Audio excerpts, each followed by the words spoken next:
Entonces, lo que yo quiero compartir en estos minutos es que el camino para México es bastante más sencillo y que cada uno de nosotros o los que estamos aquí presentes somos líderes que tenemos la oportunidad de generar esa conciencia, esos diálogos y poder encauzar al país en algo que cuando ustedes vean lo que les voy a comentar, pues se van a dar cuenta que la solución es obvia, pero que la mayor dificultad en estos procesos es que nosotros como sociedad en el fondo no queremos cambiar y a veces siempre utilizamos al gobierno como el escudo, pero en realidad recordar que nosotros tenemos el gobierno que se nos parece y los gobernantes en general nos dicen lo que queremos oír porque vienen por periodos cortos y espero que esta reflexión los inspire a la necesidad de cambio que hoy tenemos nosotros.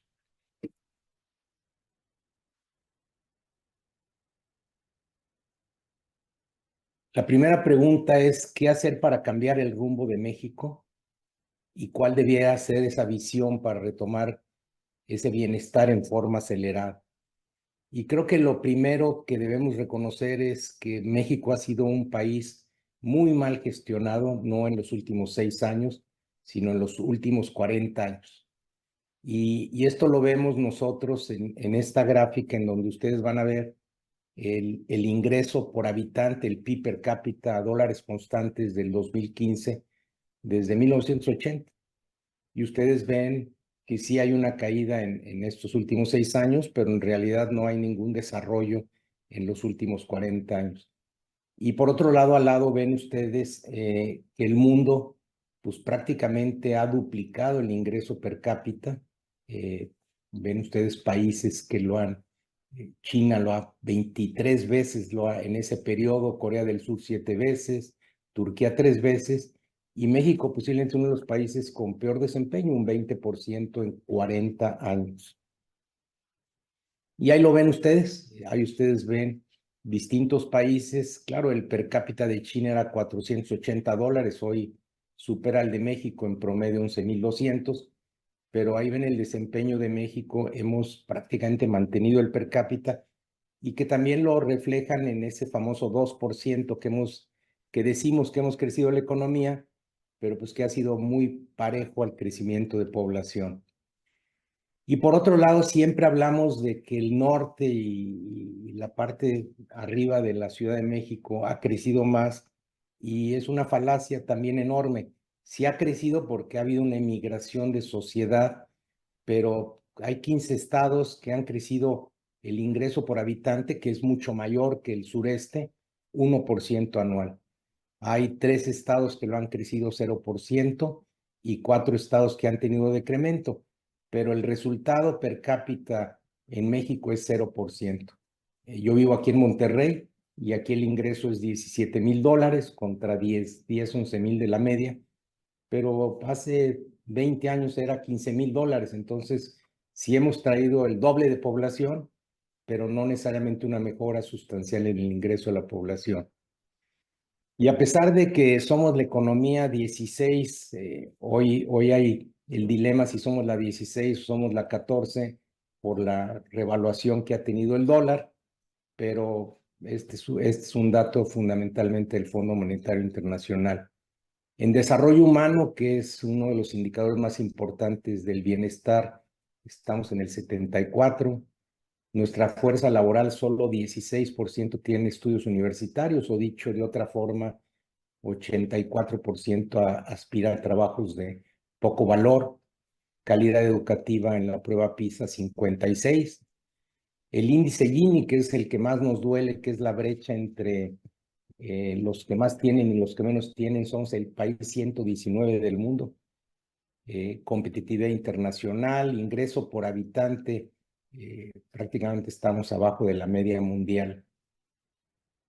Y cuando nosotros vemos en un lapso de 28 años, que no son muchos años, México en el 93 era la economía 9 del mundo, China era la 10ª, la India la 16, y hoy México es la 15, 16, según lo que queramos ver, y junto con España han sido las dos economías grandes más perdedoras, y los casos de China y la India, pues es China pues, pasó a ser la segunda economía.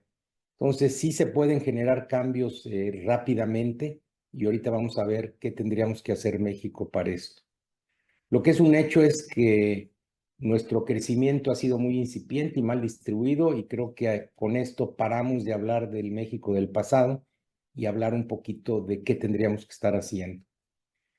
También empezar a darnos cuenta que el mundo se está polarizando, se está dividiendo por bloques de actividad económica, inclusive los países son irrelevantes, más bien son las ciudades, son las regiones las que determinan. Y por simplificación, preparé este cuadro en donde ustedes pueden ver que hay países todavía muy básicos que están en temas de gobiernos centralizados, agricultura, materias primas, y en general sus ingresos son de 600 a 6,000 dólares por habitante, quitando algunos petroleros de los Emiratos Árabes, que son muy ricos y están todavía enfocados acá. Y luego los que ya se han enfocado a la manufactura, en donde está México, y que llegan prácticamente a 15,000 dólares. Es difícil que uno pase de 15,000 dólares en manufactura. México anda en 10, 12,000 dólares. Pero pues cuando nosotros vemos los Vietnam, todos estos andan abajo de 10,000 dólares. Pero esas economías que nosotros admiramos, que quisiéramos estar ahí, que les llamamos economías del conocimiento, de la innovación, donde vemos de 15,000 a 60,000 dólares, donde está Corea, pues realmente se enfocan en talento, se enfocan en impulsar el emprendimiento, digitalizan sus procesos para hacer muy fácil la vida al emprendedor y han decidido que la mejor forma para hacer desarrollo es concentraciones urbanas en ciudades verticales, muy atractivas para vivir, en donde ricos y pobres viven en el mismo espacio. Ahí no está México y se van a dar cuenta que si México se moviera a ese lugar, pues prácticamente el duplicar el ingreso de México de 10,000 a 20,000 dólares es factible en periodos de menos de 10 años.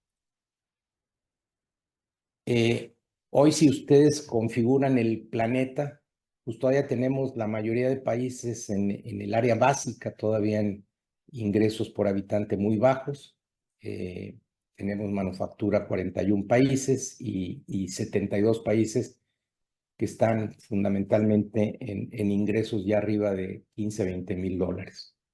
Y México, esta es la fotografía de México. México tiene 26%, tiene 3 estados con ingresos de menos de 7,000. Y aquí yo separaría Tabasco y Campeche, que tienen ingreso mayor, pero es fundamentalmente por la concentración de la producción de petróleo, pero realmente están catalogados como países, como estados básicos. En el caso de manufactura, Nuevo León está en 17,000 dólares, pero realmente es manufactura fundamentalmente lo que la desarrolla. Y la única ciudad que tenemos que sí se ha enfocado a nómadas digitales es la Ciudad de México y que anda arriba de 20 y tantos mil dólares por habitante. Pero esto es la fotografía de México y la pregunta es cómo hacemos para que algunos estados pasen a la economía del conocimiento y los que están en básicos pasen a manufactura. Pero ese es el gran reto, darnos cuenta que el desarrollo se da por ciudades, por regiones, y no todas son iguales. Por otro lado, no hay duda de que México puede duplicar sin ningún problema su manufactura. Hoy somos el 2,5, 3% de la manufactura mundial. Con la cercanía que tenemos con Estados Unidos, duplicarlo sin ningún esfuerzo se va a dar, pero recordar también que duplicarlo pues nos lleva a ingresos de 10, 12,000 dólares, pero no nos lleva a otro nivel de población. Cuando vemos fundamentalmente en este estudio del Banco de México qué hace México atractivo, desgraciadamente es esa cercanía con Estados Unidos y salarios, pero cuando hablas de infraestructura, incentivos, calificación de educación, Estado de Derecho, nos ven fundamentalmente por salarios bajos y por cercanía con los Estados Unidos. Y eso pues al final no necesariamente es lo que nos va a llevar a un nivel de desarrollo para duplicar el ingreso por habitante. Vean, para darse idea cómo el mundo se ha polarizado. Aquí pongo 30 países de la OECD, quité a los países que tienen menos de $20,000, donde está Costa Rica, Colombia, México, Polonia, Turquía. Pero estos 30 países hay 1,000,000,000 de habitantes, que es 13% de la población, y tienen más de la mitad de la riqueza del mundo y el promedio de ingreso por habitante es de $54,000. Pero la realidad es que habemos 165 países que tenemos ingresos promedio de $6,400, pero ahí está 7 billones de habitantes, prácticamente está casi el 90% de la población del mundo, y es un hecho que pues nos estamos dividiendo el ingreso por habitante en las economías que están pensando en el talento, en el emprendimiento, en la economía del conocimiento, y ahí es donde se está generando ingresos extraordinarios. Casi todos quisiéramos pasar estos 165 países para acá, pero la realidad es que nuestras políticas públicas, nuestras estrategias no están en el lado correcto. Y van a darse cuenta que tendría que hacer México fácilmente para poder cambiar esa forma de pensar. Y México tiene dos caminos. Hay el camino enfocarnos, muchos de los empresarios siempre trabajamos enfocándonos en analizar problemas, priorizarlos y resolverlos. Y sin duda México está sobrediagnosticado en dónde están sus problemas. Pero también es muy diferente si la energía la dirigimos hacia una visión inspiradora, una visión que nos emocione, que nos lleve y que reconoce que hay problemas, pero decir realmente queremos realmente ser un país donde el emprendimiento de alto valor sea la prioridad, donde la educación de calidad y la atracción de talento, que requiere también tener esas ciudades divertidas y atractivas, y donde construyamos ciudades verticales seguras y creemos un gobierno digital en donde cualquier empresario, pequeño o grande, pueda abrir su negocio en 2 minutos por Internet, que esto prácticamente lo tienen la mayoría de países que han avanzado en este sistema. Sin duda, seguir atorado en resuélvenme los problemas nos va a dar un crecimiento incipiente como el que hemos tenido, pero si cambiamos a una visión inspiradora, sin duda el crecimiento de México del 6-10% es bastante factible, y yo quisiera que en esta charla se den cuenta que el camino es bastante más fácil de lo que parece. Al final los seres humanos somos energía, y lo que un líder tiene que hacer, sea en su empresa o sea en un país, es generar una unidad de energía positiva, con un mantra, con una visión que te inspire, y los países que están fundamentalmente con carga de energía negativa, que están polarizados, pues generalmente están enfocados en buscar solución de problemas, y eso es fundamentalmente lo que hoy le pedimos nosotros al gobierno: arréglanos los problemas, pero casi ninguno hablamos de la visión, nadie habla de educación, nadie habla de emprendimiento, porque en realidad estamos tan desesperados en el problema que ahí está enfocada la energía. Y si nosotros tuviéramos que elegir una métrica, al final todas nuestras empresas tienen métricas, indicadores, KPIs, como le llamamos, y yo le pregunto a la gente, para poder dirigir la energía, escojamos una métrica para México, y cada uno me da una respuesta, y lo que tenemos que tener es una sola métrica que nos unifique. Y yo, por simplificación, digo, sin duda queremos mejor empleo, mejor pagado, y esto se dice fácil, pero esto es fundamentalmente la estrategia, y la pregunta es, ¿qué hay que hacer para tener más empleos mucho mejor pagados? Y sí es muy factible duplicar el ingreso de los habitantes de México entre 10 y 20 años si nos enfocamos solo en tres cosas: impulsar el emprendimiento de alto valor agregado que genera más y mejores empleos, contar con una educación de calidad para incrementar los salarios, y aprender a vivir en ciudades incluyentes, verticales, seguras. Y esto nos va a costar mucho trabajo porque nosotros hicimos uno de los desastres urbanos más importantes del planeta al crear ciudades horizontales que son difícilmente para vivir, y muy poco atractivas para atraer talento del mundo eh, para desarrollar los emprendimientos. Voy a tratar de desarrollar fundamentalmente estos tres temas con alguna información que les va a dejar claro de que es bastante más fácil de lo que pensamos. El emprendimiento. El emprendimiento sin duda es la mayor oportunidad de México.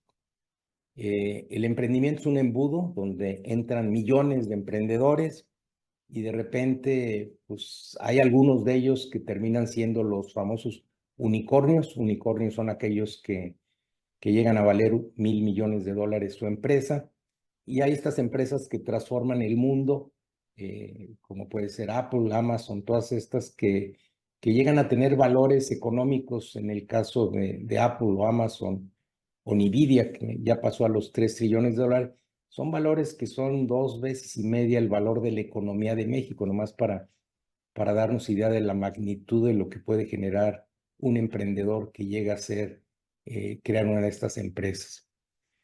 Para darnos cuenta por qué México no está en el lugar correcto estos son los unicornios en 2021. Hubo más o menos 1,000 unicornios. Si ustedes se ponen a ver, México tuvo 4 unicornios, que es 0,4%.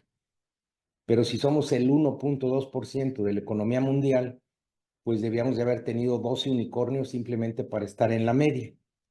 ¿Quiénes son los países ganadores? Pues los países que tengan más unicornios que lo que representa su economía. Y ahí ustedes ven China, Estados Unidos, la India, inclusive Singapur, un país que su economía es una tercera parte de la de México, pues tiene 3 veces más unicornios, o Israel, también una economía pequeña relativa a México, pero tiene 19 unicornios. Entonces, mientras y no es que estemos buscando unicornios, quiere decir que si tenemos mucho emprendimiento, la probabilidad de llegar a tener algunos de estos se va a dar con mayor facilidad. Al final, cuando nosotros vemos a estos 3 emprendedores, imagínense que los hubiéramos podido incubar en México, alguno de ellos, pues casi todos ellos a la edad entre 19 y 20, 25 años, crearon su empresa. Posiblemente el de Alibaba tenía 31 años, pero lo que el valor de estas empresas el año 2023 generaron, fíjense las edades de cuando crearon estas empresas, esas empresas valen 8.6, 8,656 billones de dólares, o dicho de otra forma, casi el valor de 8 veces la economía de México. Entonces, por otro lado, también empecemos a darnos cuenta que el planeta tiene 8,000 millones de habitantes, y hay 450 millones de emprendedores que hoy están tratando de buscar soluciones distintas al mundo, y que se estima que en los siguientes 5 años van a generar ellos 15 trillones de dólares de nuevos negocios que hoy no existen. 15 trillones es el 15% de la economía mundial, o 12 veces la economía de México. Y lo que no sabemos es que esos 15 trillones van a matar posiblemente, la mitad de esos 15 trillones van a matar negocios actuales, y los demás pues van a ser nuevos satisfactores para la sociedad. Tenemos 650 agentes ya mayores de 64 años, y lo pongo porque todas estas son las oportunidades de México, crear también lugares para que pueda venir gente retirada con mejor costo de vida, con buen clima. En manufactura hay 1,500 millones de seres humanos, perdón, en agricultura todavía, servicios, gente de menos de 15 años y desempleados. Pues esa es al final la configuración del planeta. O dicho de otra forma, yo lo que los quiero llevar es que México tiene hoy 8 millones de potenciales emprendedores que podrían mañana abrir su negocio, que esto representa el 2% de los 450 millones de habitantes, porque aunque la economía es el 1,2, nosotros tenemos un bono demográfico joven mucho más importante que el mundo. México tiene una cultura emprendedora que es posiblemente el activo más fuerte. Este estudio habla de la probabilidad de iniciar un negocio en los próximos 2 años, y curiosamente Colombia y México son los países que respondieron mucho más alto. México el 55%, si pudieran abrir un negocio en los próximos 2 años. contra Estados Unidos 21%, Italia 20%. Es decir, la energía de los mexicanos emprendedora ahí está, y tan ahí está que hoy hay 40 millones de personas de origen mexicano en los Estados Unidos que se fueron y que hoy, si fueran país, estos 40 millones serían una economía del doble de México. Lo que pasa es que allá el sistema les permite emprender, los impulsa. Entonces, ¿qué quiere decir? Que nosotros tenemos la materia prima para el emprendimiento. Lo que sucede es que en la siguiente pregunta del mismo estudio es qué tanto apoyo reciben de parte del gobierno, del sector privado y de los bancos, y somos de los lugares más bajos. Entonces, dejemos de echarle la culpa al gobierno. También las instituciones del sector privado, los banqueros realmente inhiben el emprendimiento. Y es muy natural porque el emprendimiento al final es una amenaza para todos los negocios actuales. Entonces hoy protegemos mucho a los negocios grandes actuales, los oligopolios, en favor fundamentalmente o en contra del emprendimiento. Y también otra forma de verlo es cuando ustedes ven, este es un dato del 2018, faltarían unas empresas, ¿cuáles son las empresas más valiosas en Estados Unidos? Ahí faltaría Nvidia, pero estas son las de Estados Unidos y no existían hace 20, 25 años. Y en México todas son las mismas, prácticamente no tenemos ninguna empresa nueva, entonces no tenemos los unicornios, no fomentamos el emprendimiento, que es un motor de la economía, y pareciera que no tenemos empresas nuevas de la nueva economía en los últimos 25 años. Entonces, pues esto explica el resultado de cómo hemos matado a los héroes del país, que son los emprendedores. Y por otro lado, este estudio me encanta porque es cómo han hecho la fortuna los millonarios de estos países. El azul son las herencias, el verde es el importante, que son los emprendimientos. México es el país que menos emprendedores tiene, que han hecho fortunas por el emprendimiento, pero quiero traerlos también en el colorcito este, que es conexiones políticas. Entonces, si ustedes ven, en México la gente hace sus negocios fundamentalmente por conexiones políticas y por herencias, muy poco por emprendimiento. Entonces, seguramente empiezan a concluir pues, que la solución de México es muy obvia y que los países que están detonando, pues prácticamente son los que impulsan el emprendimiento. Y por otro lado, para rematar y dejar este tema, posiblemente hoy vemos que la economía de Estados Unidos es 20 veces mayor que la de México, y la pregunta es ¿por qué? Si al final solamente son 2.5 veces más habitantes. La pregunta es ¿por qué son 20 veces mayor? Pues ellos generan 6 veces más empleos. Ellos el año pasado generaron 4 millones de empleos y nosotros 500,000 empleos. 560, 600,000 empleos. Tus empleos por emprendedor son 2 veces, el nuestro es como 3 empleos por emprendedor, ellos son 7 empleos por emprendedor. ¿Por qué? Pues porque tienen mejores capacidades, mejores competencias, su gente, y lo más importante, sus salarios son 8 veces mayor en promedio. Entonces, si ustedes hacen la aritmética, pues tenemos una economía 20 veces mayor, pegadita a nosotros, fundamentalmente porque tienen más empleadores, mejores salarios por empleador. La pregunta es, ¿México puede crecer al 10% anual de su economía? Seguramente si yo les digo a ustedes, ustedes me dirían que es imposible, no lo hemos hecho en 40 años. Yo quiero decirles que es bastante más fácil de lo que parece. El problema es que hay que cambiar algunas creencias o paradigmas. Miren, ese es el promedio de empleos que México ha generado en los últimos 10 años. Fundamentalmente 540,000 empleos anuales. Nuestra maquinaria de generación de empleos es esta. Pero si yo les dije que había 8 millones de emprendedores, pensemos que 1 millón de emprendedores se lanzan cada año a emprender porque les facilitamos la vida, porque pueden abrir su empresa en 2 minutos, los exendemos de impuestos durante los primeros años y que generan 3 empleados, la mitad de lo de Estados Unidos. Esto daría 3 millones de empleos anuales, que prácticamente 5.5 veces más. Y esto es bastante factible. Cuando nosotros vemos China China fundamentalmente metió en los últimos 10 años 80 millones de emprendedores por 4 empleos, pues da 300, 400 millones. Y ellos lo hacían a través de la plataforma de Alibaba, pero que fue el conector fundamentalmente con que unió las cadenas. Pero realmente México sí puede generar 3 millones de empleos, genera un mercado laboral más alto, los salarios mejoran, y esto en México es bastante factible. Lo que pasa es que hoy traten de ser emprendedores en México es el viacrucis mayor, prácticamente pareciera que son enemigos. Me voy al segundo tema, que es una educación de calidad, que nos mejora las competencias, nos mejora los salarios. Y recordarles que los países ricos son los que se enfocan en una buena educación para todos y atraen el mejor talento a sus países. Y además de generar y preparar su talento, lo atraen.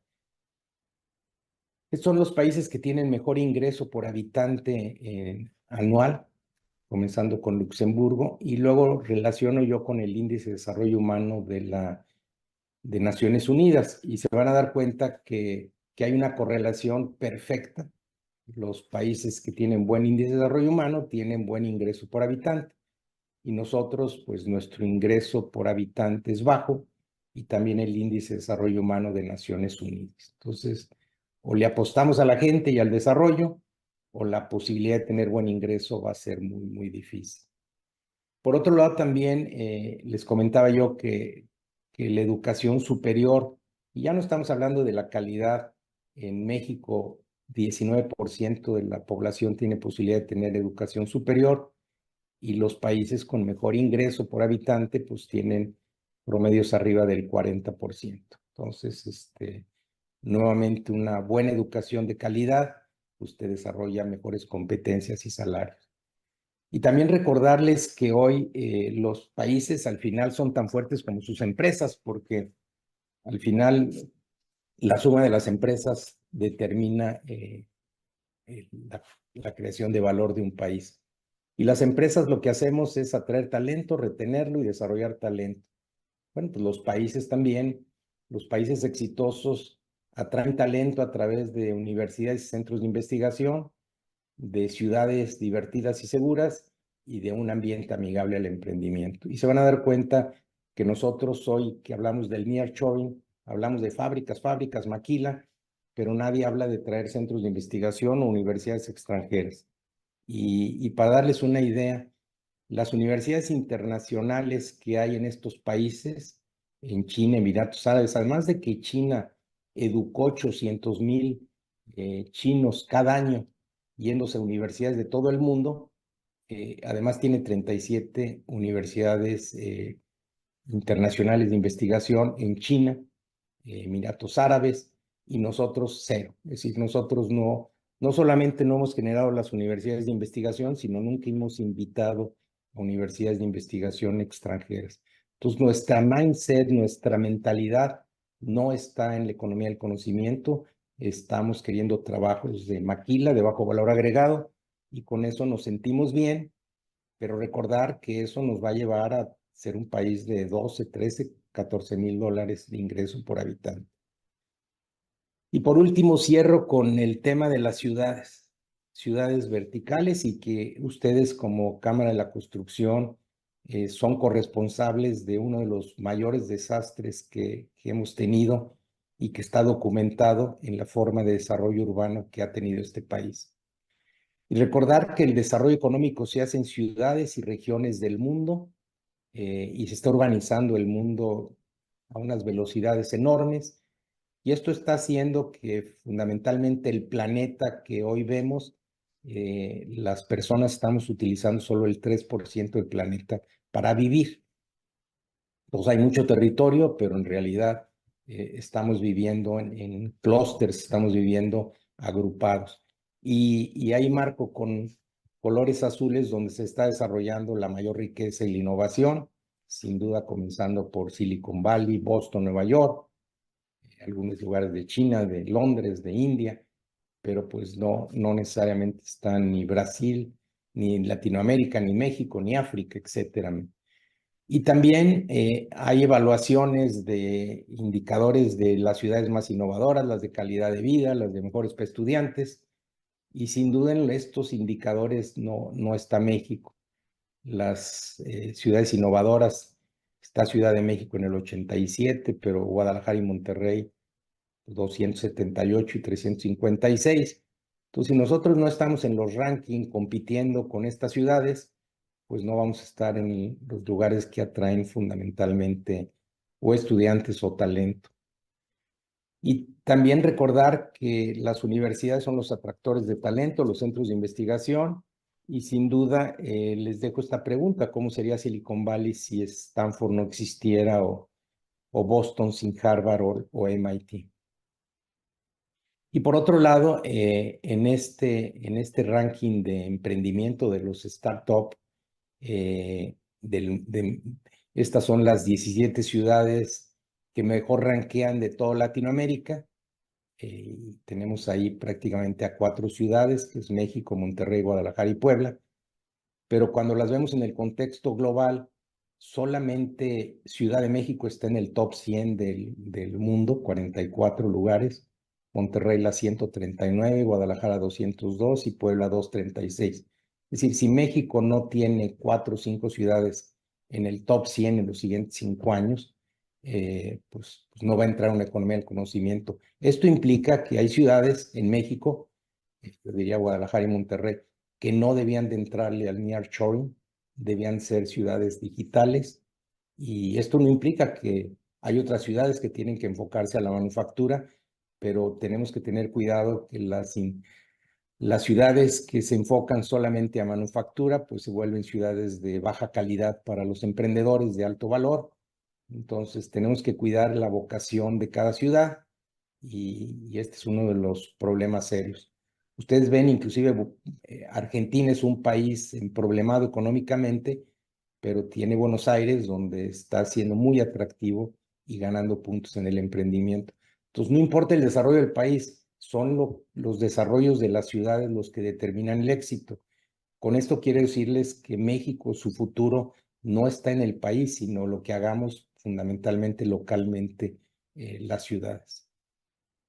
Y recordar también que China pudo haber hecho el desarrollo tipo Estados Unidos en un territorio enorme que tienen, y eligieron 25 lugares para crear ciudades de 20, 25 millones de habitantes y urbanizarse.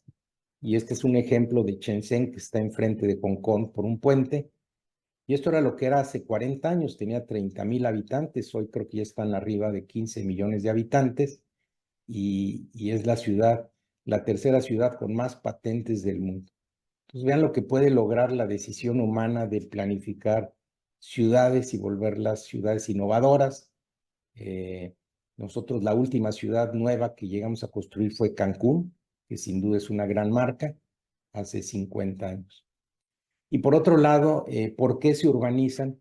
Porque 10% de urbanización mejora 30% los salarios, y lo sabemos por qué la gente migra a las ciudades, pues mejores salarios, pero también permite que compartan los espacios públicos, las escuelas, todos los niveles socioeconómicos. Nosotros lo que hemos hecho es excluir al que menos recursos tiene, y por lo tanto, cuando queremos que haya un piso parejo para ellos, pues la probabilidad va a ser muy baja. Entonces, todos los países han buscado que en el mismo espacio podamos convivir todas las clases socioeconómicas. Y vean lo que le pasó a México, y este posiblemente sería el cuadro más importante para reflexionar para ustedes. Nosotros fundamentalmente en los últimos, del 80 al 2010, unos 30 años, duplicamos la población urbana, pasó de 37 a 70. Pero las manchas urbanas, las hectáreas donde desarrollamos esta población urbana, crecieron 6 veces. Pues yo les pregunto, ¿qué pasa cuando hay que hacer desarrollo 6 veces, pero el pagador de impuestos creció 2 veces? Pues hay un desastre urbano. Es decir, no hay historia. Posiblemente Estados Unidos fue parecido, creó un desarrollo enorme, vertical, horizontal, pero pues ellos son el país más rico del mundo y pueden posiblemente tirar su dinero. Pero esto fue lo que nosotros hicimos. Y de los 41 países de la OCDE, México es el país con el peor balance de vida y trabajo en la última evaluación que se hizo. Y esto ocurre porque crecimos las manchas urbanas 3 veces más que la población, y esto pues lo que está haciendo es que construimos ciudades horizontales que excluyen a las personas de menores ingresos. Miren el indicador del estudio de calidad de vida-trabajo. México tuvo 0.4, no llega ni a 1 de calificación. Y esto tiene que ver con las distancias al trabajo, con las jornadas de 48 horas, con los permisos, con la realidad es que todavía el trabajo muchas veces está más cerca de no una calidad digna, pero al final, pues como no hay mucho trabajo y no generamos mucho trabajo, pues la gente termina aceptando estas condiciones. Y también recordar que los países desarrollados no es donde el pobre tiene carro, que al final es la aspiración hoy en México de todos, sino donde el rico también anda en transporte público. Y esto solo se puede dar si densificamos nuestras ciudades. Y posiblemente el problema más grave, pero posiblemente el más fácil de solucionar, si los ciudadanos queremos abordar este tema, es el impuesto predial.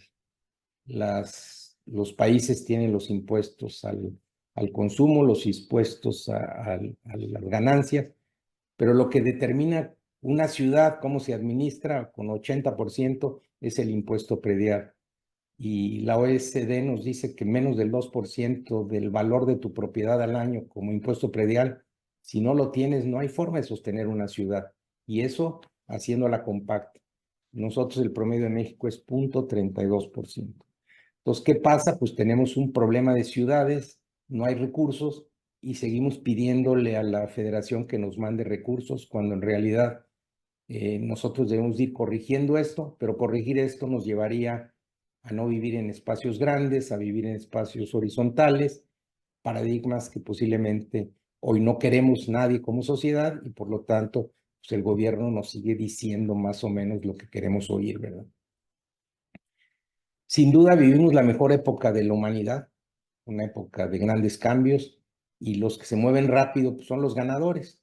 Y a veces los obesos, los grandotes, se vuelven más lentos.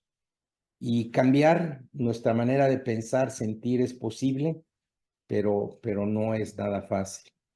Y el avance sí se puede dar en México si rompemos algunas creencias, paradigmas. Paradigmas son creencias en las que hoy se define nuestra vida y que nos es difícil cambiarlas.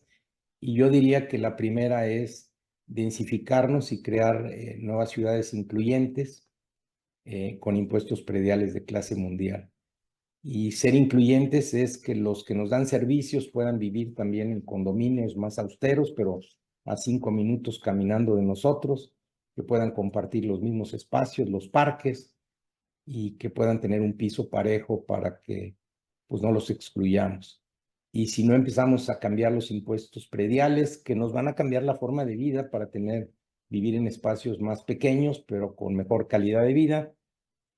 Segundo, la meritocracia hoy no es parte de nuestro sistema de creencias y la educación de calidad, ¿por qué no hablamos de ella? Porque inclusive los padres de familia en las encuestas sienten que la calidad de educación que tienen sus hijos es buena.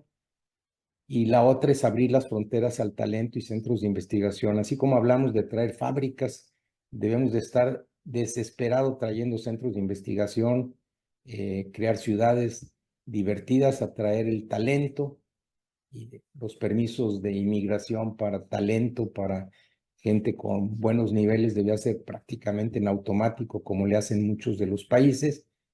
Y sin duda un gobierno digital que impulse el emprendimiento.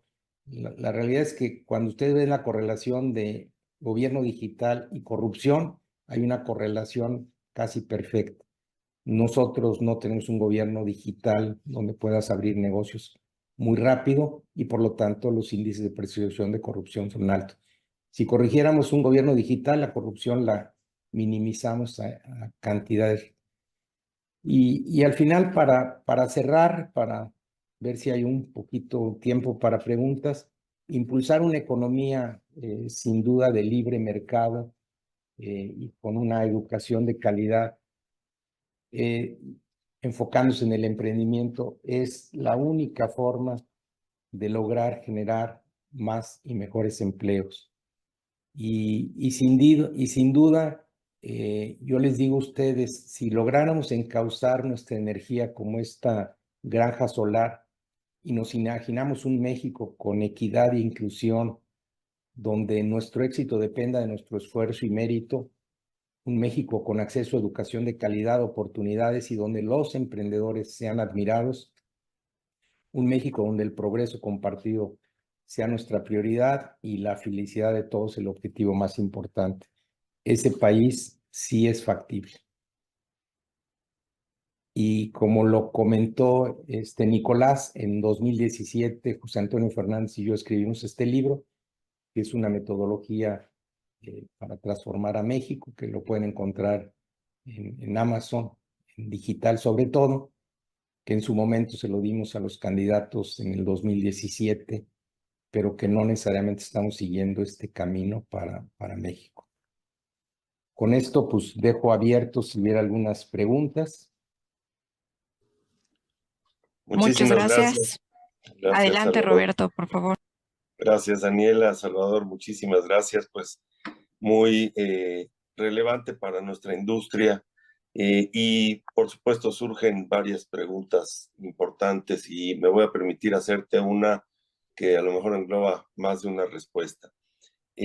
Nuestra industria de la construcción es una industria que, en primer lugar, tiene una gran oportunidad de generar un impacto en la vida de nuestro país, en la economía, a nivel de ingreso, a nivel de empleos. Como sabemos, es la industria que cuando reacciona y cuando crece es la que mayor impacto genera y de manera muy rápida. Participamos en 37 de las 73 ramas de la economía. En fin, hay una gran oportunidad de que hagamos mucho. Sin embargo, por otro lado, el reto es que la industria de la construcción tradicionalmente en México y también en algunos lugares del mundo es una industria que absorbe muy lentamente conceptos de innovación, nuevas tecnologías. Tendemos a hacer las cosas muy parecidas desde hace muchas décadas. Primera pregunta sería, ¿qué podemos aprender de otras industrias que han logrado encontrar estas propuestas de valor, estas propuestas innovadoras, que realmente aporten y cambien la manera de hacer las cosas? Normalmente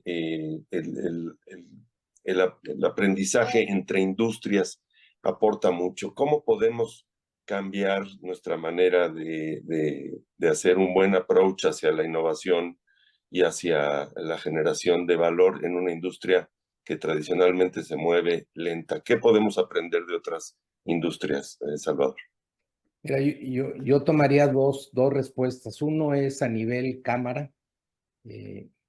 ¿Cómo hacemos que las cámaras, que al final son agrupaciones que reúnen talento para buscar ideas que puedan mejorar sus empresas o mejorar tu país? Y yo creo que todas las cámaras o asociaciones se tienen que reinventar o morir y reinventarse, pero fueron hechas para un mundo diferente, para un país diferente, para defender fundamentalmente intereses ante gobiernos muy paternalistas, centralizados.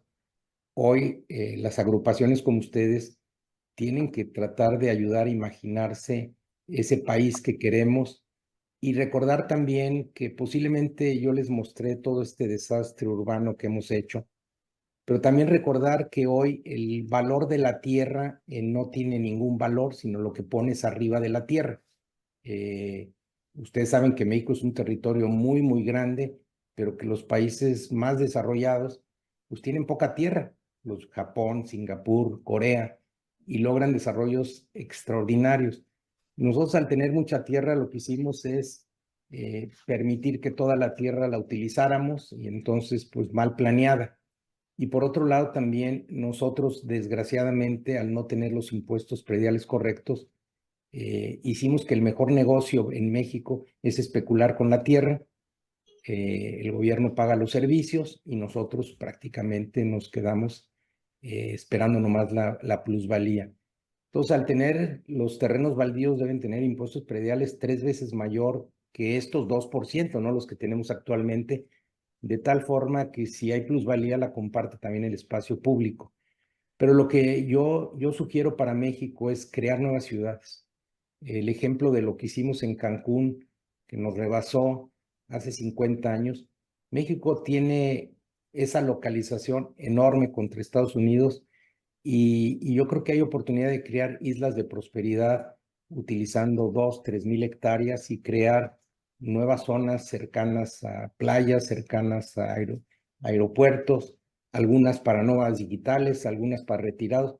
Yo creo que arreglar nuestras ciudades va a ser muy difícil, pero crear nuevas islas de prosperidad incluyentes y sostenibles es bastante factible y solo se puede dar en comunidades como cámaras o como organizaciones de la sociedad civil que impulsen estos proyectos y que seguramente el gobierno los va a aplaudir porque transforman la sociedad. Yo creo que en los siguientes 40, 50 años vamos a tener ciudades privadas porque hay países pequeños que tienen territorio y que ese territorio es más fácil que lo concesiones a alguien, como lo hicieron los Emiratos Árabes. Los Emiratos Árabes no son países, son ciudades privadas, tienen dueño. Entonces, yo sí creo que construir nuevas ciudades, imagínense ustedes en Mexicali, que mucha de la gente de poder económico se va a vivir a San Diego. Bueno, ¿por qué no agarran 1000 hectáreas y hacen el lugar de maravilla? Y les aseguro que jalarían mucha gente de California que no quiere vivir en lugares con buen clima, playa, pero a un precio razonable, pero no en la calidad de ciudades que hoy nosotros hemos construido. Entonces, yo creo que la imaginación de las instituciones como ustedes para reinventarse o crear nuevos grupos es importante. La idea mía de estar compartiendo eso con ustedes es de inspirarlos para que ustedes se inspiren y algunos de ustedes formen nuevas organizaciones, así como alguien creó Coparmex hace 90 años. Bueno, pues ¿dónde están las organizaciones que están de la sociedad civil? Y también recordar que ya dejemos de hablar de México, hablemos de regiones. No tiene nada que ver el sureste con Monterrey, con el Pacífico, con Mar de Cortés. Entonces, cada región, y eso también implica ser autónomos. ¿Qué significa? Nosotros creamos a nuestros hijos para que vuelen. Las ciudades tienen que aprender a volar y aprender a volar implica ya dejar de pedirle a papá centro que te dé dinero. Los países están quebrados, sus finanzas apenas pueden pagar sus compromisos. Entonces, si no pagamos un impuesto predial hoy, pues es la oportunidad de hacerlo. Ahora, si decimos que se lo roban, pongámoslo en fideicomisos público-privados en donde lo administremos iniciativa privada, pero hagamos proyectos a nivel local. Dejemos ya de pensar. Yo estoy insistiendo mucho en que la parte de Nuevo León tiene más interés de unirse con Texas y ser una quinta ciudad, uniéndonos con San Antonio, Austin, Dallas y Houston, que realmente nuestra relación con México y de $17,000 que tenemos, pues ellos tienen $70,000. La realidad es que podemos. Entonces, yo les diría, generen espacios de reflexión. Ahora, a nivel empresario, yo sí les diría, busquen nichos de oportunidades. Hoy todos estamos buscando soluciones creativas, soluciones que puedan hacer disrupción. Entonces, a todos estos emprendedores, pues que no hagan más de lo mismo, copiando al otro porque es una estrategia perdedora, porque el otro ya tiene la escala, el tamaño, el poder económico. Pues busquen cómo dar soluciones distintas en la construcción y sí pensar fuera de la caja. Creo que es importante para cambiar al país.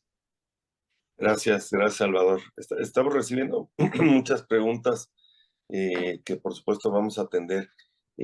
Otro tema que nos parece relevante es, en el caso tenemos dos grandes nichos y el mejor ejemplo es nuestra propia Cámara, que son las grandes empresas tractoras que tienen por supuesto implementados todos estos programas de innovación, de sustentabilidad, de responsabilidad social, de los temas que nos abordan en estas reuniones.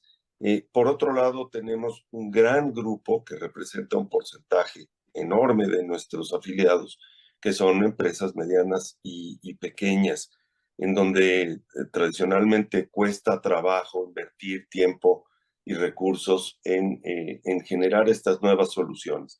Y esto tiene que ver seguramente con temas también generacionales y con temas históricos y culturales. ¿Cómo hacer igualmente, qué han hecho otras industrias bien para integrar a las grandes empresas tractoras con todos estos pequeñas y medianas empresas para que busquen la manera de aportar a las grandes necesidades de los proyectos y que eso sea una plataforma para realmente impulsar esta innovación y esta inversión en tiempo y recursos para ser mejores? Mira, lo que tienes que hacer es lo que yo les decía, subirnos a la economía digital. Hoy al final, el que no esté conectado en las redes en alguna otra forma, pues está fuera del sistema económico mundial. Y México lo que no le ha dado prioridad como derecho universal es a la conectividad pues, de todos los pequeñitos y los medianos. Y yo tuve la oportunidad de viajar muchas veces a China y darme cuenta que posiblemente el invento más importante del mundo que no lo vemos fue Alibaba, que no es Amazon. Alibaba es un conector de cadenas del pequeño con el fabricante grande. Entonces, todos estos pequeños pues vivían en pueblitos, no tenían forma de conectarse y Alibaba les dio la oportunidad de conectarse con las cadenas de abasto y generar. Yo creo que los pequeños empresarios en cualquier industria tienen que conectarse con los grandes para darles servicio, para ayudarlos y además te van a hacer las cosas mejores, más eficientes, más rápido y con esto generas, en lugar de verlos como enemigos, verlos como cadenas que se unen. Si nosotros logramos conectar las cadenas del pequeño con el grande, pues entonces el grande ya no va a ver como amenazas al pequeño. Y por eso yo digo que digitalizar el gobierno, hoy siempre hablamos nosotros de que el pequeño le hacemos la vida difícil. Tú sabes que hay más de 3 millones de gestores en México para ayudarles a los empresarios a hacer sus trámites o dádivas o lo que quieran. Entonces, siempre decimos que el pequeño al final es informal y que no paga impuestos, pero sí paga muchos impuestos indirectos a toda esta gente para poder operar. Entonces, yo creo que debemos tener una cruzada para que los héroes de una sociedad sean los pequeños, toda esta gente que emprende, que está en nuestras cámaras, pero yo siempre lo que veo es que nuestras cámaras apoyan a los que participan o a los que pagan el ingreso de la inscripción, pero pues, el pequeño no paga, pues porque entonces, yo creo que el mantra de una organización como la Cámara de la Construcción tiene que ser al emprendedor, al nuevo, para que al final este país desarrolle. Entonces, hay que cambiar varias de las creencias que hoy tenemos y que definieron nuestras organizaciones para realmente hacer que haya un piso parejo. Un piso parejo implica que el más débil es al que hay que ayudar.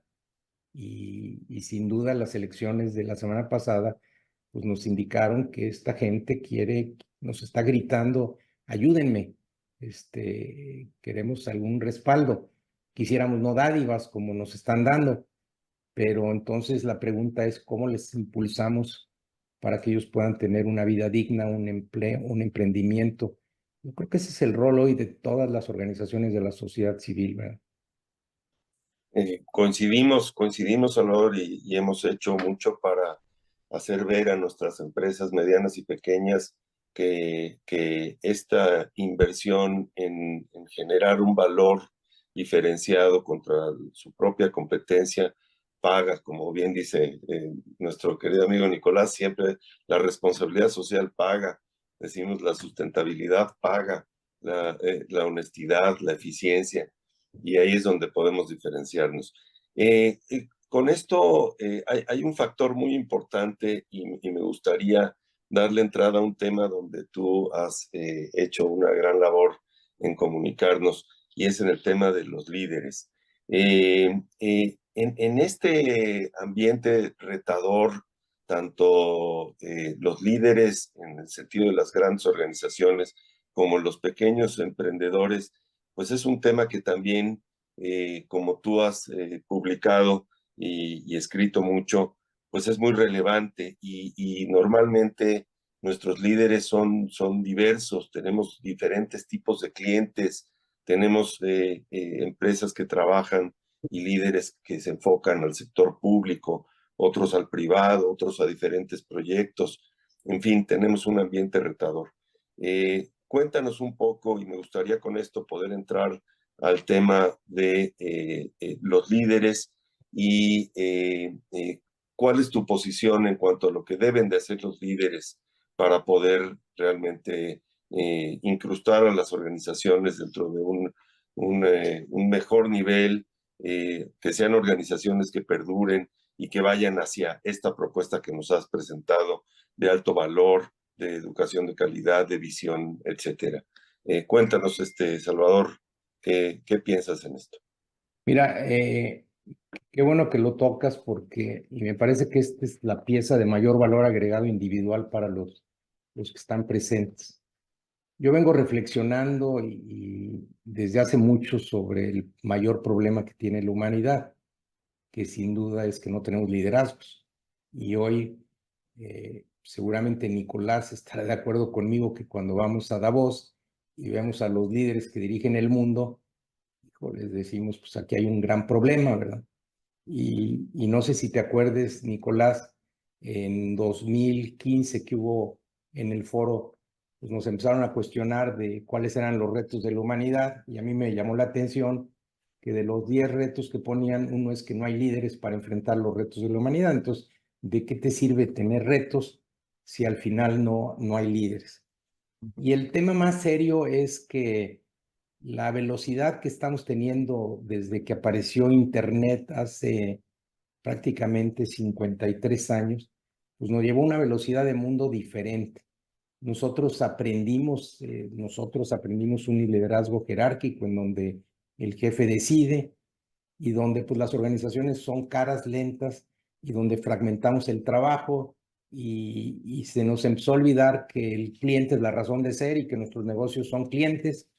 Y los líderes que hoy dirigen la mayoría de empresas en el mundo, pero principalmente en países subdesarrollados, vienen de un corte jerárquico y no nos damos cuenta del problema porque todos somos iguales, entonces nos volteamos, contratamos al mismo y si no reinventamos el liderazgo, pues nos vamos a morir. Y como cualquier enfermedad, es muy fácil ver el síntoma de la enfermedad. Lo que pasa es que el síntoma de la enfermedad no se da y se mueren rápidamente las empresas, pero sí estamos viendo nosotros que las empresas se están muriendo muy rápido. Esta es una gráfica de los años que duraba una empresa en 1955, 45 años, y hoy una empresa está durando prácticamente 10, 15 años. Entonces, y por otro lado, lo que está empezando a suceder es que las empresas cuando nacen con utilidades, pero después empiezan a sufrir porque pues empiezan a competir y alguien encontró una mejor solución y después están en modo sobrevivencia y terminan muriendo. Entonces estamos viendo esto y la otra cosa que estamos viendo es que la mayoría de CEOs de las grandes empresas están durando 5 años y muchos de ellos pues los están corriendo porque no están pudiendo enfrentar los retos de cambio. A veces pues no es el director general, a veces posiblemente el sector y el cambio de paradigma de algunas industrias hace que se mueran.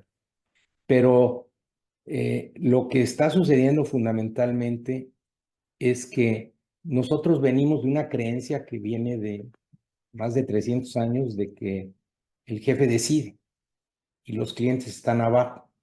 Pero en el momento que hay Internet, los clientes están arriba porque los clientes hoy tienen la oportunidad de ver todo, son millonarios en expectativas, como dice nuestro amigo David Concept, porque tienen poco dinero pero quieren todo. Y entonces el líder, que antes era el jefe, pues se tiene que poner abajo de la organización y tiene que ser un líder no jerárquico, un líder al servicio, un líder inspirador. Pero hoy estamos entrenados a ser líderes jerárquicos, líderes que mandan. El gran problema es que estas organizaciones de donde venimos son lentas y hoy si no somos rápidos, pues simplemente vamos a ser irrelevante y el mundo se va a dividir entre empresas rápidas y empresas muertas.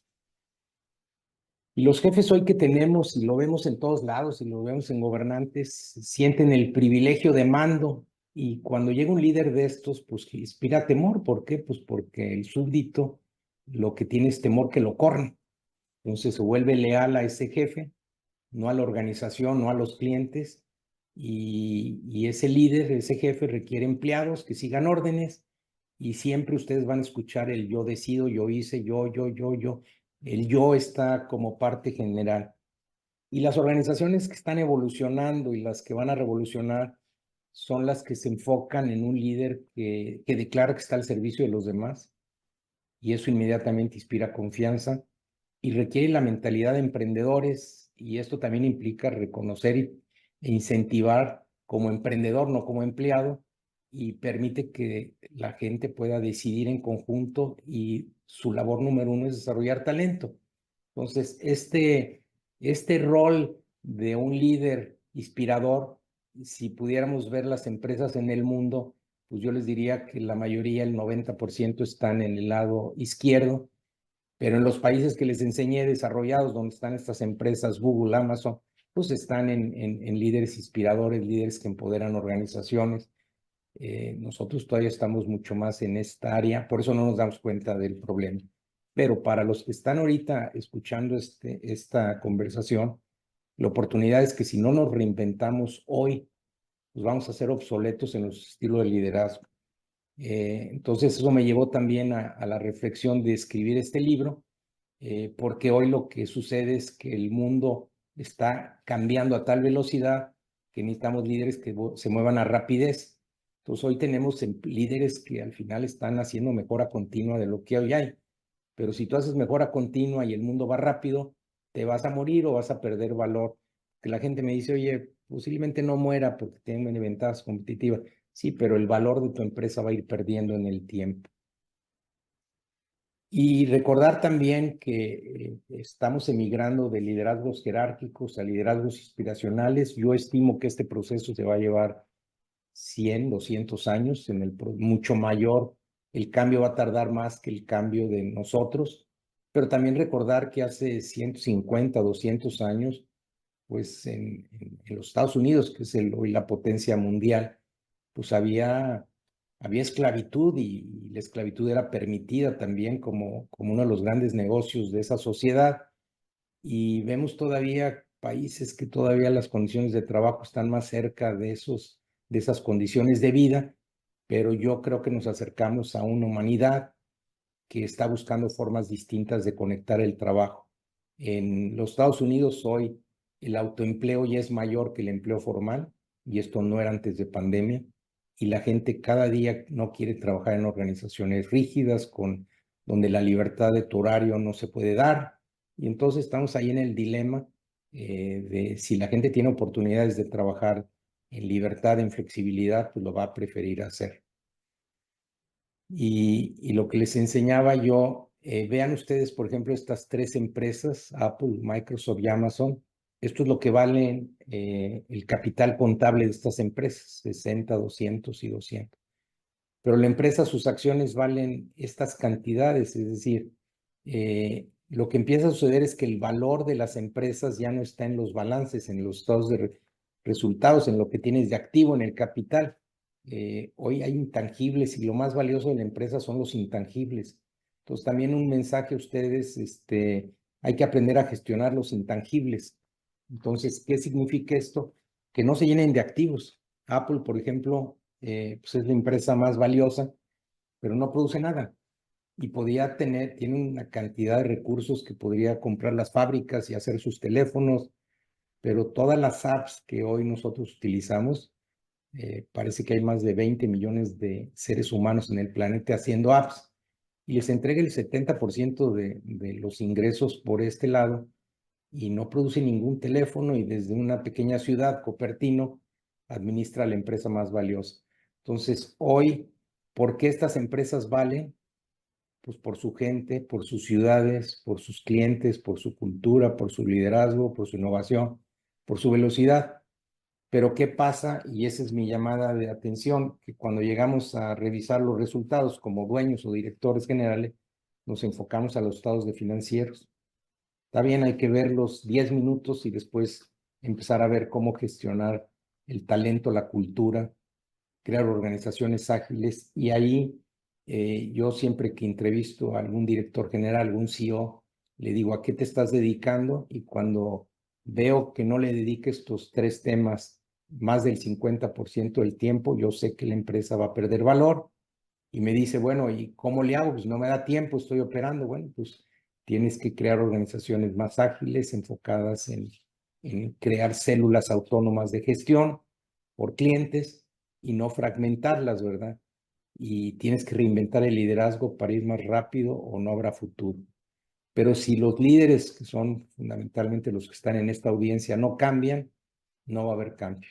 En realidad todo arranca con el cambio de líder y recordar también que lo más valioso que tenemos es el tiempo. Seguimos cansándonos después de 8 o 10 horas de trabajo y el reto fundamentalmente es en qué nos concentramos. Entonces, la premisa del libro es un líder debe enfocarse al futuro, a proteger el futuro, a proteger el valor de la organización, a mitigar riesgos, a buscar asociaciones, alianzas, o hay momentos en que hay que vender el negocio antes de que pierda valor. Y estas cosas no le dedicas tiempo porque estás ocupadísimo en la operación. Y recordar que si no tienes talento y si no creas organizaciones muy autónomas para empoderar, orientadas por clientes, por tipo de clientes, crear como pequeñas empresas, pues la empresa va a seguir requiriendo del jefe y se vuelven muy lentas. Y tocar la cultura, que la cultura sin duda es lo más valioso en la empresa. Son los intangibles. ¿Por qué la gente no le dedica al punto 2 y punto 3? Pues porque siente que son intangibles, que no sabes cómo gestionarlo. Bueno, ahí está el valor. Ahí es cuando una empresa vale maravillas y vale cantidades de dinero. Cuando no estás ahí, pues eres una empresa basada en activos, en fierros, en ladrillos. Y la realidad es que cuando la quieres vender, pues no vale nada, pues vale por los ladrillos, por los tabiques. Pero cuando tienes una empresa valiosa, lo que te dan de valor es 10, 15, 20 veces tu capital, porque has logrado generar organizaciones que dan soluciones a problemas en forma muy rápida. ¿Cuáles son los retos que tenemos? Cambiar más rápido, que si la empresa es lenta, se va a morir. Innovar es el trabajo de todos los días. Hoy tenemos empleados súbditos que están esperando órdenes. Lo que tenemos que hacer es que no importa el que esté en limpieza, en la construcción, él tiene la capacidad de innovar, de buscar productividad. Pero si esa productividad va a quedar toda en el accionista y no la compartimos con todos, pues posiblemente no van a innovar. Y lograr que la gente se apasione y sea creativa no es por edicto. Lograr que se subordinen, lograr que sean obedientes es muy fácil, pero lograr que la energía de la gente se apasione en la actividad de la empresa es muy difícil y por lo tanto tienes que tener claridad en una visión que entusiasme a cualquier persona, incluyendo a un agente de construcción, un albañil. Y lo que hacemos es lo estamos viendo como empleados por su mano de obra y no por su corazón, por su capacidad de creación. Y todos quieren ser humanos, pero los tratamos fundamentalmente por su capacidad de manos. ¿Cómo hacerlo? Pues hay que tener una rumbo, una visión. ¿Cuántas veces yo le pregunto a la gente, bueno, pues, ¿cuál es la visión de tu empresa? No, pues no sé, o ellos mismos no la han definido. Y la visión tiene que ser algo muy claro que defina qué haces por el cliente que nadie hace, y eso debe permear hasta el último empleado. Pero si a esto, que es el 10% del esfuerzo, no le dedicas tiempo, pues lo siguiente, que es cambiar la forma de organizar y tocar la cultura, va a ser muy difícil. Entonces, al final, en el libro yo hablo de los procesos de transformación que me tocó vivir a mí, que son 6 o 7, en un modelo basado en tener rumbo, alinear una organización y alinear una cultura. Y así como ven los círculos, lo más fácil es tener una visión, un rumbo, un indicador. Cambiar la forma de organizar y cambiar la cultura es donde, si ustedes lo hacen, las utilidades van a aumentar 500%.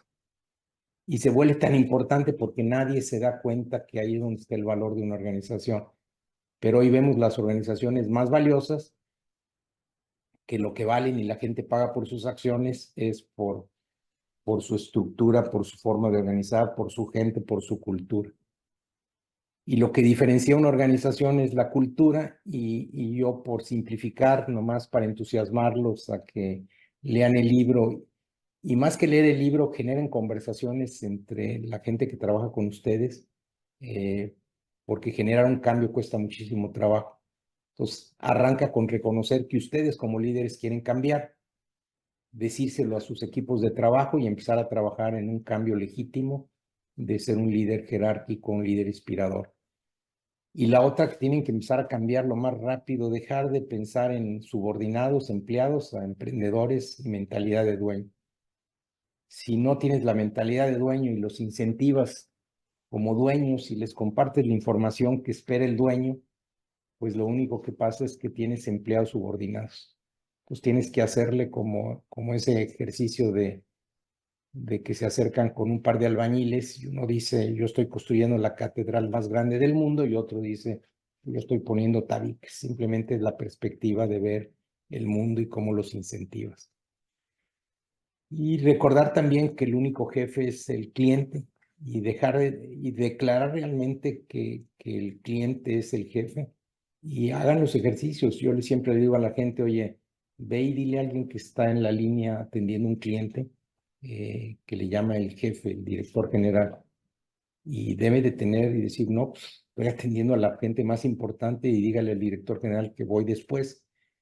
Pero si sale volando y deja al cliente por atender al jefe, entonces el primero que tiene que hacer la declaratoria de que aquí no hay jefes, que el único jefe es el cliente, es el líder. Y ese cambio es importantísimo, porque hoy hay un debate entre, sí decimos que el cliente es importante, pero en realidad la organización sigue dependiendo de jefecitos, ¿verdad? Y la otra es, no decidan, hagan que, si su labor más importante es desarrollar gente, permitan que la gente, siéntense con la gente, pongan el problema, déjenlos discutir y que ellos decidan, y ustedes únanse a la decisión del grupo. Sé que al principio es más lento el proceso, pero si la función de ustedes es desarrollar talento y desarrollar líderes, pues dejen que ellos puedan aprender a tomar decisiones, y al ratito pues les van a liberar del tiempo para que ustedes puedan dedicarse a otras actividades. Y sin duda, hoy la mayoría trabajamos en lo que es mejora continua. Tienen líderes ejecutando y llenando su agenda, y muy poco tiempo para crear y aprender y desaprender.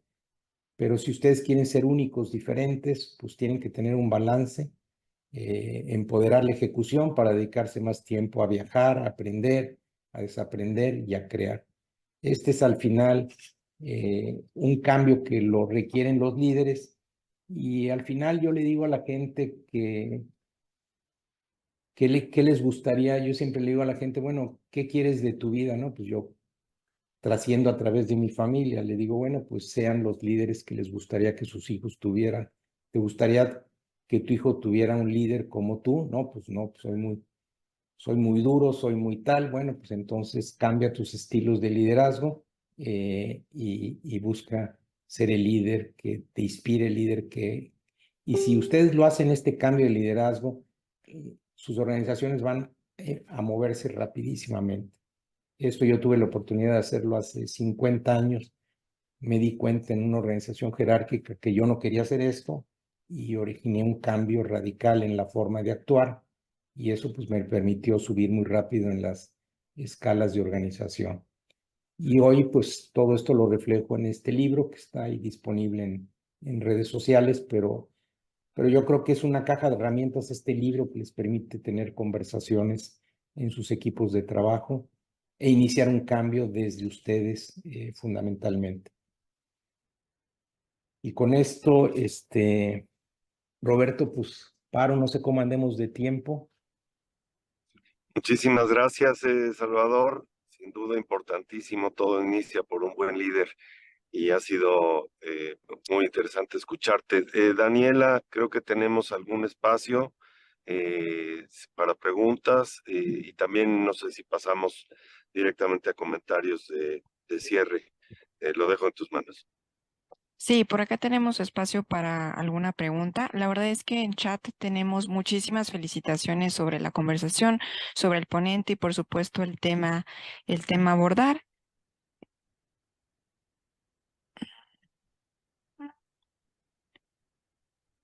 Muy bien, por acá simplemente voy a leer los comentarios para poder cerrar. Por acá Adriana Pulido felicita mucho, comenta que ha sido de las mejores conversaciones que ha escuchado en los últimos meses y felicita. En el caso de Miguel Gallardo, también agradece mucho. Estimado Salvador, gracias por este espacio de conciencia, por esta hora México, por inspirarnos en estos momentos de grandes desafíos y por ser solidario, pero indispensable para ser subsidiado, por ser disruptivos y fortalecer el liderazgo de muchas. Gracias por la extraordinaria plática. Asimismo, del ingeniero Nicolás Mariscal. Entonces, yo creo que podríamos abrir espacio para una última pregunta. Adelante, Edith, por favor.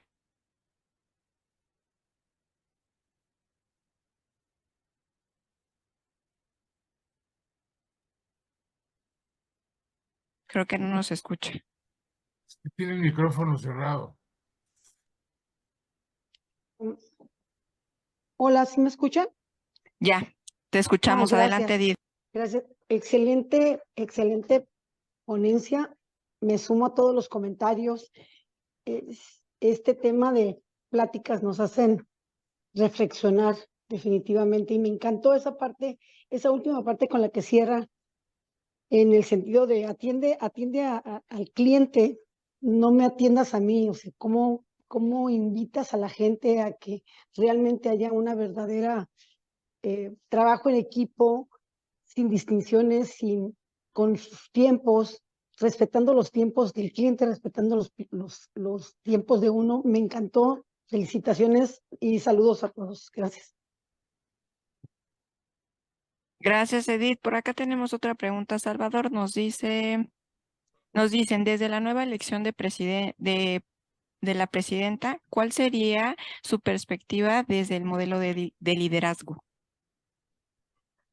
Sí, a ver, mucho de lo que nos está pasando en las sociedades y en los países es que se nos está olvidando lo más básico, que el ciudadano es la razón de ser, el cliente es lo más importante.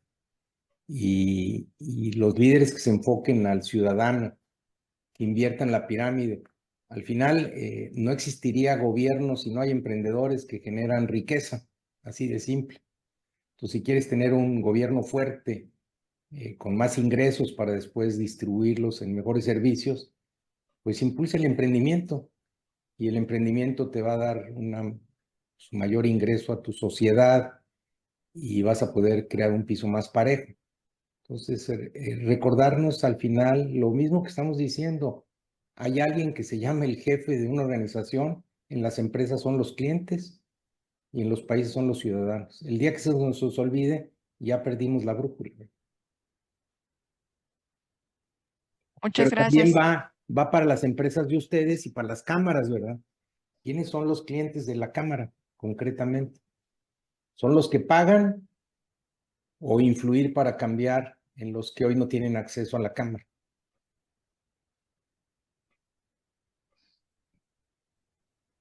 El ingeniero Plata.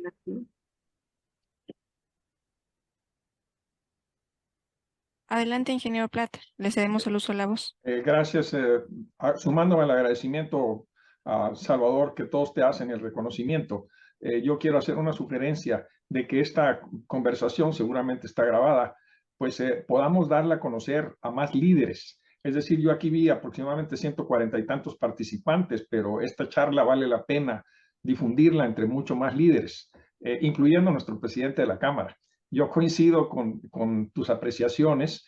Y sencillamente, de forma histórica, cuando fui presidente de la Cámara en 97-99, la frase que teníamos, se usa una frase breve para resumir lo que está haciendo la Cámara. En muchas ocasiones ha sido algo como construyendo el México mejor, la infraestructura, etcétera. La que definí yo en 1997-99 fue servir al socio, nuestra razón de ser.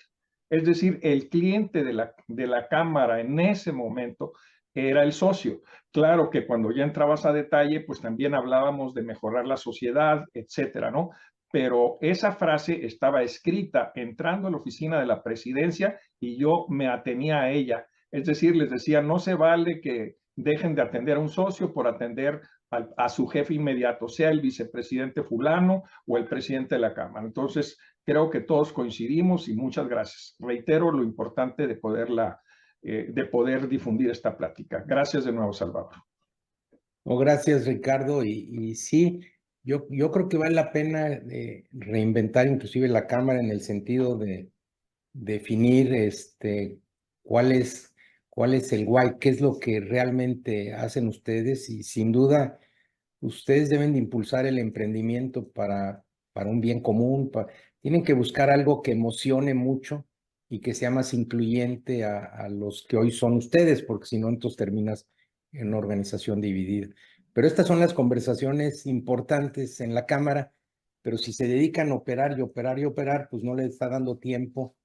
Lo más valioso es el tiempo. Bueno, ¿cómo liberan el tiempo para dedicarse a estos temas, verdad? Claro. Salvador, tenemos otras dos preguntas más con relación a toda la ponencia, tanto al inicio como en el segundo bloque. La primera de ellas nos dice Lucila Servige. ¿Está calculado el desperdicio de recursos naturales y sociales de los emprendimientos que finalmente no son exitosos? Y la segunda, para englobar, Silvia nos pregunta, ¿qué modelo educativo sería el más eficiente para lograr que toda la población rezagada logre un nivel de competencias y conocimiento necesarios para ser empleables o inicien emprendimientos en sus contextos? ¿El modelo educativo de universidades sigue siendo pertinente?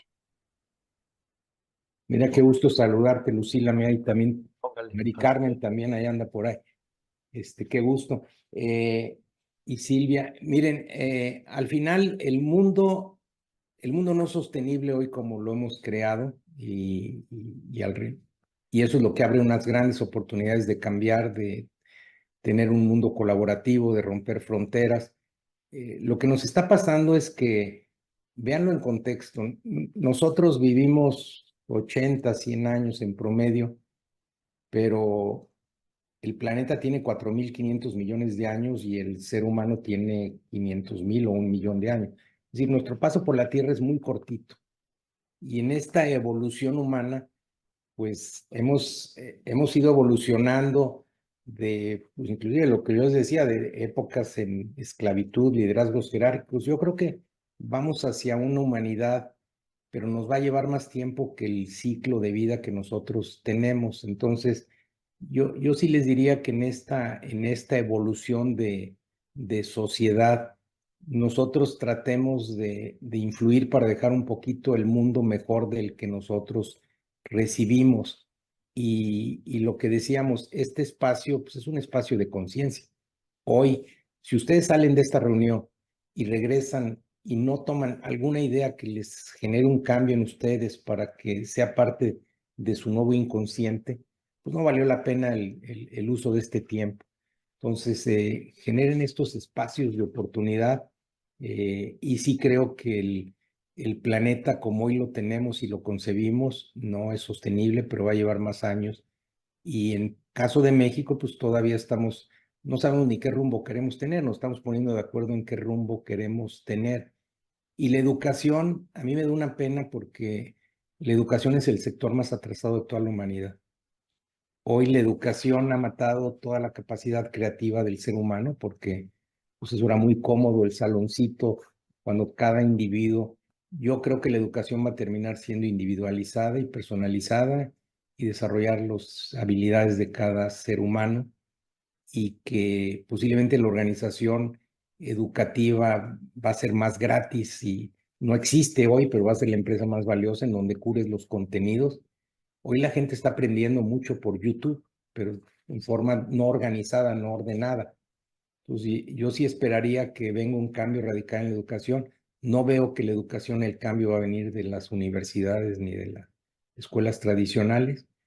Y lo grave es que la educación se fundamenta en modelos educativos de hace 3 ciclos, el saloncito, el pizarrón, profesores del ciclo pasado y alumnos de este ciclo. Y queremos a veces que el alumno se adapte al profesor del siglo pasado o al método. Y tiene que ser contrario, el alumno se tiene que enfrentar a un mundo en cambio constante para el que no está preparado. Y hoy lo importante en la educación no es enseñarles materias, es enseñarles las habilidades para transitar en la vida, el autoaprendizaje, el pensamiento crítico, la resiliencia. Y eso pareciera que no está en los programas educativos. Hoy lo difícil es aprender a vivir en esta complejidad y disfrutar y aprender a manejar energía positiva. Todos estos elementos son lo más importante, pero eso no está en los currículos ni es lo que pensamos y siempre vemos las carreras. A mí cuando me dicen, oye, ¿qué voy a estudiar en la carrera? Es lo menos relevante. Lo que hoy cambia a un alumno cuando estudia es salirse de casa, conocer nuevos amigos, generar interacciones. Lo que estamos haciendo ahorita, imagínense que diario generemos estos momentos de reflexión con personas diferentes. Pues eso es lo que te cambia la vida. Aprender a colaborar, aprender valores. Eso es lo que nos cambia la vida. Reinventarnos, que no nos dé miedo, disfrutar. Temas de felicidad se vuelven muy importantes. Si tienes que enseñar la clase de felicidad, pero hoy pues, sentimos que eso es rollito, eso no sirve, ¿verdad? Entonces sí, qué buena pregunta, pero yo a pesar de que estuve 10 años en el TEC de Monterrey y salí a ver todo lo que sucede, pues yo veo que la educación sí está muy, pero muy atrasada. Muchas gracias. Para cerrar esta sesión, cedo el uso de la voz al ingeniero Nicolás Mariscal. Pues muchísimas gracias, Salvador, de veras, bueno, y Roberto también, pero lo que decía hace un momento mi gran amigo Ricardo Plat, yo creo que es fundamental el que lo demos a conocer, está todo grabado. Si nos podrías compartir lo que has expuesto aquí para darlo a conocer, yo sí te lo voy a agradecer. Nunca habíamos tenido esta convocatoria tan grande como lo hemos tenido, ya llevamos muchos segundos martes de mes, que también les digo a todos los que están aquí, si quisieran seguirse sumando a estas reuniones, son los segundos martes de mes. Salvador, pues así comenzaste diciendo, nos conocimos y como mencionabas ahorita, en el Foro Económico Mundial, la verdad para mí, yo he aprendido mucho, sobre todo de encontrar a gentes como tú, que realmente, como lo han visto todos ustedes, Salvador, ¿qué ha hecho aquí? Nos has inspirado y gracias por darnos una visión de cómo sí podemos crecer y generar mayores ingresos. Gracias por retornarnos positivamente a los constructores para apostarle a las ciudades, a la planificación, a mejores salarios, a desarrollo de competencias. Gracias por recordarnos que los gobiernos no son responsables de nuestro propio desarrollo, sino en primera instancia somos nosotros. Gracias nuevamente por inspirarnos a ser mejores líderes, más facilitadores, más enfocados al cliente, a la persona y a crear una visión compartida. Cambiar es posible, pero no fácil. Sin embargo, lo que vale la pena no es lo fácil. Gracias nuevamente, gracias otra vez, Roberto, por tu moderación y gracias a cada participante por ser parte de esta sesión de cambio de conciencia, como la llamó Salvador al principio. Pongamos en práctica todo lo aprendido. Salvador, muchísimas gracias. Y yo siempre les he dicho a todos, empezamos a tiempo y acabamos a tiempo. Ojalá puedan poner su evaluación aquí, porque todo esto nos ayuda. Muchísimas gracias a todos y cerramos con esto. Gracias de veras a toda esta gente tan cercana. Me da mucho gusto ver a tantas caras cercanas aquí en la pantalla. Muchas gracias a todos y buen día.